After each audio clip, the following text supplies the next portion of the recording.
আউযু বিল্লাহি মিনাশ শাইতানির রাজিম। আসসালামু আলাইকুম ওয়া রাহমাতুল্লাহ। মুসলিম যারা এই পৃথিবীতে রয়েছে তারা অমুসলিম সোসাইটির লোকদের সাথে কেমন সম্পর্ক রাখবে, অমুসলিমদের সাথে কোন ধরনের সম্পর্ক মুসলিমদের রাখতে হবে। কোরআনে যদি আমরা ৫ নম্বর সূরা আল মাইদা এর ৫১ নম্বর আয়াতে দেখি, এখানে আল্লাহ তাআলা বলেন, ইয়া আইয়ুহাল্লাযীনা আমানু লা তাত্তাখিযুল ইয়াহুদা ওয়ান নাসারা আউলিয়া বা'যুহুম আউলিয়াউ বা'দ ওয়া মান ইয়াতাওয়াল্লাহুম মিনকুম ফাইন্নাহু মিনহুম ইন্নাল্লাহা লা ইয়াহদিল কওমাজ জালিমিন। তোমরা যারা ঈমান এনেছো শোনো, তোমরা ইহুদি এবং খ্রিস্টানদেরকে বন্ধু হিসেবে গ্রহণ করবে না, তারা একে অপরের বন্ধু। তোমাদের মধ্য থেকে তাদেরকে যারা বন্ধু হিসেবে গ্রহণ করে নেবে তারা তাদের দলেই চলে যাবে, এবং এমন জালিমদেরকে আল্লাহ তাআলা কখনো মাগফিরাত করবেন না। আপনি একজন উচ্চ পদস্থ ব্যক্তি, আপনি অমুসলিম সোসাইটির সাথে সন্তানদেরকে বিবাহ দিয়েছেন, আপনি নিজেও করেছেন, এবং আপনি নিজেকে পরিচয় দিচ্ছেন একজন মুমিন বা মুসলিমের, তাহলে আপনাকে জানতে হবে কোরআনের আয়াতের দৃষ্টিতে আপনার ঈমান চলে গেছে।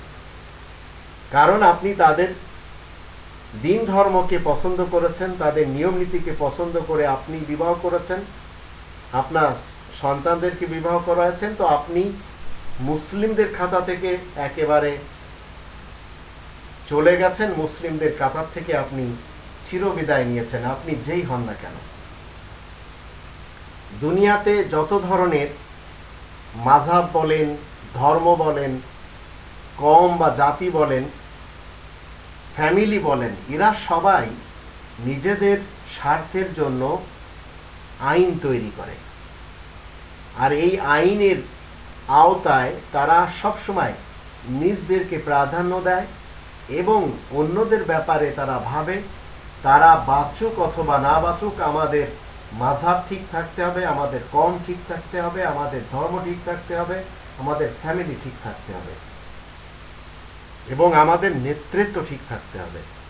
এর জন্য আমরা গ্রিকদেরকে দেখতে পাই, তারা পৃথিবীতে সবসময় গর্ব করে থাকে, যদিও আজ শেষ হয়ে যাচ্ছে তারা।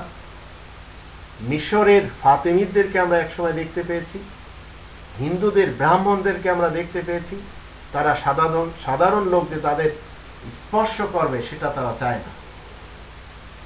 শিখদের বেলায়ও তাই, তাদের নিজস্ব আইন কানুন রয়েছে, ইহুদিদের নিজস্ব আইন কানুন রয়েছে, এবং তারা মনে করছে এই পৃথিবীতে প্রতিনিধিত্ব করতে হবে ইহুদিদের, যার জন্য পৃথিবীর ব্যবসা বাণিজ্য এবং মিডিয়া তাদের কবজায় চলে গেছে, এবং এজন্য তারা মেহনত করেছে। খ্রিস্টানদের বেলায়ও তাই, বিভিন্ন দেশের কিং ফ্যামিলি, উচ্চ পদস্থ যারা কর্মকর্তা কর্মচারী, তাদের ব্যাপারেও আমরা দেখতে পাচ্ছি আমাদের দেশেও এই ধরনের কর্মকাণ্ড চলছে। এরা মূলত নিজেদের স্বার্থের জন্য আইন তৈরি করে, নিজেদের স্বার্থের জন্য বিভিন্নভাবে তারা শক্তি প্রয়োগ করে। তো আল্লাহ রাব্বুল আলামিন বলছেন ৩ নম্বর সূরা আল ইমরান এর ৮৫ নম্বর আয়াতে, ওয়া ইয়াবতাগি গায়রাল ইসলামি দীনান ফালা ইউকবালা মিন ওয়া হুয়া ফিল আখিরাতি মিনাল খাসিরিন।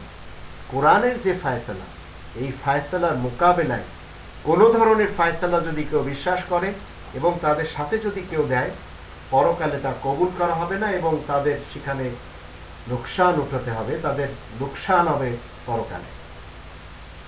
এখন ১৭ নম্বর সূরা বানী ইসরাঈলের ৭০ নম্বর আয়াতের দৃষ্টিতে একজন মুসলিম মানবতার দিক থেকে সে অমুসলিমের সাথে কারবার করতে পারে, ব্যবসা বাণিজ্য করতে পারে, তবে এমন কোনো ডিমো তৈরি করতে পারবে না যেখানে দ্বীন ইসলামের কোনো ব্যাঘাত ঘটবে।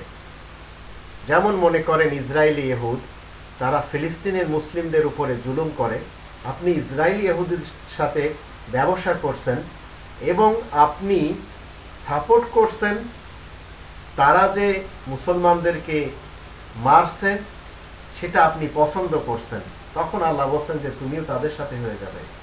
আপনি ব্যবসা বাণিজ্য করতে পারেন যদি হালাল পণ্য থাকে, মানব কল্যাণের পণ্য থাকে, তবে আমি উদাহরণ হিসেবে বললাম। কিন্তু ইসরায়েলি যে বিশেষ বিশেষ কিছু পণ্য রয়েছে, যেমন ড্রিঙ্কসের ব্যাপারে আমরা জানি কোকা কোলা, পেপসি কোলা, এসবগুলি আপনি যদি ব্যবসা করেন তো এগুলি মানুষের ক্যান্সারের জন্য মূলত তৈরি করা, এই কোনো উপকারী কিছু না। যদিও অনেকে এগুলি ক্রয় করে টয়লেট সাফ করেন, কিন্তু আপনি যদি ক্রয়ও করেন তো তারা এর পয়সা দিয়ে অস্ত্র ক্রয় করে এবং ফিলিস্তিনিদেরকে সমানে আঘাত করে আসছে। সেহেতু এমন লোকদের সাথে একজন মুসলিম ব্যবসা করতে পারবে না।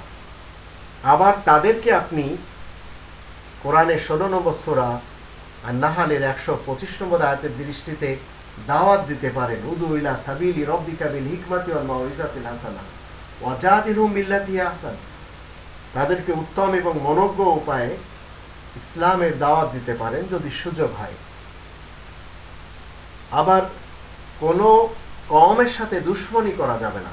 মানবতার দৃষ্টিতে আপনি খ্রিস্টানদের সাথে ব্যবসা করেন, হিন্দুদের সাথে ব্যবসা করেন, তাই বলে তাদের কালচার, তাদের ধর্ম, তাদের নিয়ম নীতি যদি আপনি পছন্দ করেন তাহলে আল্লাহ বলছেন ওমা ইয়াতাওয়াল্লাহুম মিনকুম ফাইন্নাহু মিনহুম, তোমাদের মধ্য থেকে যারা তাদের রীতিনীতি কৃষ্টি কালচার পছন্দ করবে তারা তাদের হয়ে যাবে।